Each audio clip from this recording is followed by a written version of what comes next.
stolen. Caruso's everywhere. There's foul Caruso. Ball to Levine. Showtime! Oh, 360. Get mad, Zach Levine. Rosen to win it. Goal!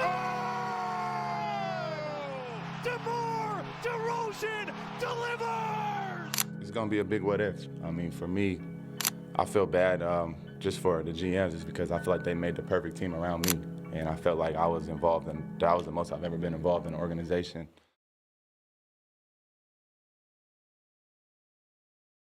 The Chicago Bulls are once again undergoing a major reconstruction, but they're hoping this change can bring the team back to relevancy. From a new GM in Bryson Graham to new head coach Tiago Splitter, and only 2 first-round picks include the number 4 overall pick in a stacked draft class.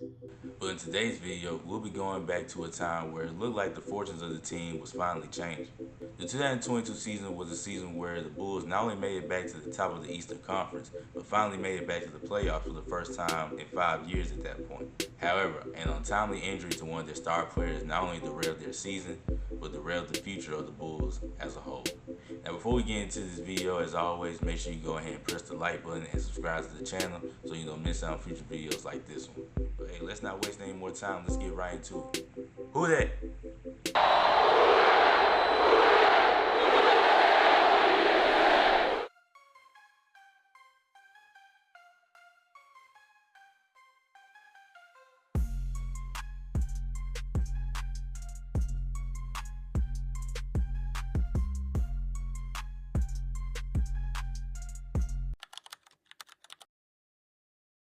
The 2021 Chicago Bulls looked much more improved under Billy Donovan, who had taken over as head coach prior to the start of the season. But the team finished with a 31-41 record in a season that was highlighted by this play.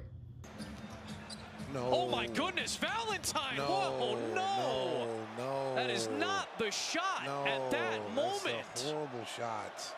The ascension of Zach LaVine was on display, but the team quickly realized that he needed a supporting cast in order for the team to be successful. They had traded for Nikola Vucevic at the trade deadline during the season, but the move wasn't enough for the Bulls to make the play-in that year. In the offseason, the Bulls made a flurry of moves, including drafted hometown guard Ayo Dosunmu from Illinois in the 2nd round. And when free agency kicked off, the Bulls did a signing trade for Lonzo Ball from the Pelicans to be the point guard and facilitator of the team. The Bulls also went out and signed former Lakers guard Alex Caruso for his defensive mindset. But the big move that the Bulls made this offseason was pulling off another signing trade, this time for superstar forward DeMar DeRozan. But the thing about DeMar signing with the Bulls was the fact that he initially wasn't going to sign with the Bulls. In an interview with J.J. Redick, who just so happens to be the head coach of the Lakers now, DeMar explained to him the whole process that went into his free agency, where it looked like he was going to be a Laker, but he eventually ended up being a Chicago Bull. So how was the Lakers thing even remotely close? Yeah, it was, to my knowledge, I thought it was a done deal. I get a call from Cal Lowry, and he said, they just made the trade for Russ. What's going on? I thought the deal was done for you to go to Lakers. So when I seen the trade happen, I knew it was no way for me to go to the Lakers at this point. Call Zach while he was in the Olympics. Asked him like, yo, is you gonna stay? Because if not, I'm not even gonna entertain this because I don't wanna go there and not, play with you. My whole reason in coming is because I want to play with you. So once he told me that, then I think the next day they signed Zoe, and I was all in after that. And even though things turned out the way they did with DeMar DeRozan's time as a Bull, it's safe to say that I'm still glad he ended up signing with the team. The last significant move that the Bulls made this offseason was trading former first-round pick Lauri Markkanen to the Cleveland Cavaliers in a 3-team trade where the Bulls acquired forward Derrick Jones Jr. Now, heading into training camp, the Bulls roster had gone over a full overhaul, and that overhaul didn't go unnoticed by the national media neither. In fact, most people thought that the Bulls would win around 42 to 45 games this season, but now it was time to hit the hardwood and meet those expectations or possibly exceed them. The Bulls will start off hot with a 5-1 record in the month of October. Then in the month of November, they will go 9-7 with a total record of 14-8. But their best month came in the month of December, where they went 9-2, and at that point were 23-10 in the Eastern Conference. It was this month where DeMar DeRozan not only hit one game winner on New Year's Eve, but then he followed that up by hitting another game winner on New Year's Day. Now, the Bulls' hot start to the season made it to where they were in the mix for first place in the Eastern Conference. But heading into the new year, the Bulls had the number one spot in the Eastern Conference from the 1st of January all the way up to the 20th of January. And things were on the up and up. This team was looking like a really fun team. But, like I stated earlier, an untimely injury ultimately derailed the whole season. Okay, so to fully understand what happened with Lonzo and his knee injury, we have to go back to when the knee injury first took place. ESPN's Jamal Collier did a great article on this, so it's only right that I give credit where credit is due. It all started on January 14th in a game against the Golden State Warriors, who at the time were one of the top teams in the Western Conference. In that game, Lonzo started to feel a bit of discomfort in his left knee. But the thing was, Zach LaVine also got injured in that game, and with Zach being the star player for the Bulls at the time, that injury gained more headline than Lonzo's injury. Then fast forward to January 20th, it was revealed that Lonzo was diagnosed with a bone bruise in his left knee while also having a small meniscus tear that required surgery. Then on January 28th, Lonzo would have surgery on his left knee, and initial thought was that he would be out for at least probably 6 to 8 weeks and he would be back in time for the playoffs. But then when the month of March came around, Lonzo started to feel discomfort while rehabbing his left knee, and then ultimately the team decided to shut him down for the rest of the season. It was also during this month where LeVar Ball, Lonzo's father, called out the team for having his son rehab so quickly after his surgery. Which, I can understand why he did that because, let's be honest, Lonzo had surgery in January, late January at that. Why was he already back running in the month of March? Like, it hasn't even been 2 full months since Lonzo had surgery at this point. He was already running and lifting weights. Now, granted, this injury was a mysterious injury from the start. At first, it looked like, nothing too major. You know, he'll be back. But then when the injury didn't heal the way the team thought it was going to heal, they really didn't have a choice but to shut him down for the rest of the season. And while I understand that they were trying to ramp him back up to come back in time for the playoffs, especially when the team needed him most, I would have rather the team just let him sit for the rest of the season prior to all of this happening. That way he could have at least had the chance to come back for the next season. But hey, it is what it is at this point. Now, despite the Lonzo injury, the Bulls finished the month of January with an 8-8 record, and in the month of February they went 8-5 with a 39-23 record at that point. But after that, they were never able to regain the success that they had at the start of the season. As in the month of March, they went 6-9, and to finish out the season in the month of April, they went 1-4 with a 46-36 record overall, which would be best for 6th place in the Eastern Conference. DeMar DeRozan finished the season averaging close to 28 points, close to 5 assists per game, and 5 rebounds, while shooting 50% from the field and 35% from 3. While Nikola Vucevic averaged 19 points per game, 12 rebounds, and shot 47% from the field and 31% from 3.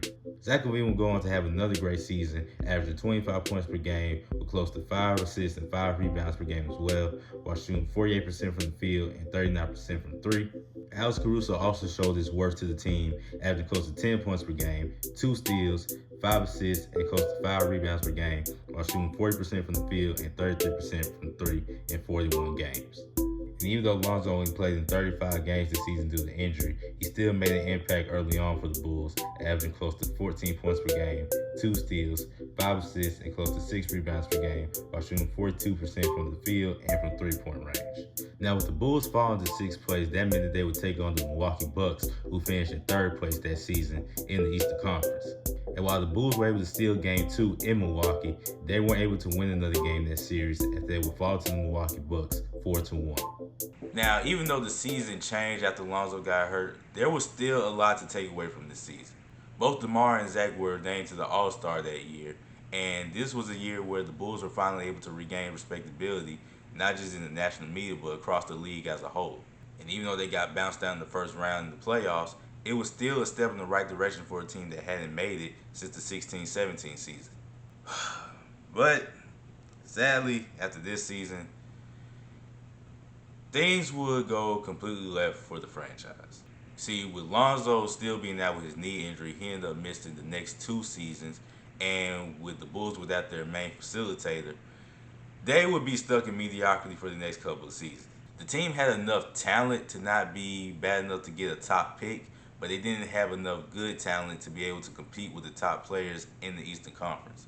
And due to this, they would be stuck in the play-in tournament, but they were never able to make it out of it and make it into the playoffs. And sooner or later, the team decided to get rid of their star players, granted, after their value went down. And in the 2024 offseason, they traded Alex Caruso to the Oklahoma City Thunder. And that same offseason, DeMar DeRozan left to go to the Sacramento Kings in a signing trade. Then during the 2024 season, the team would trade Zach LaVine to the Sacramento Kings to pair up with DeMar DeRozan in Sacramento. And the last remaining piece from this roster was Nikola Vucevic, who would end up being traded to the Boston Celtics in the 2025 season. Now, as for Lonzo, he would eventually come back to play for the Bulls in the 2024 season, but by that point, the team had drastically changed around him, and in the 2025 offseason, they would trade him to the Cleveland Cavaliers for Isaac Okoro. But after not making the impact that the Cavs thought he would make, Lonzo would be traded to the Utah Jazz, but Utah ultimately waived him, and right now, he is not currently on the NBA team. Okay, so now that we got through all that, now it's time to ask the question, what went wrong for the Chicago Bulls team? And to be honest, it's simple. When Lonzo got hurt, that ultimately changed the way the team ended up being. Because think about it, during the 2022 season, this team was a fast-paced team that would beat you in the fast break while also playing great defense as well.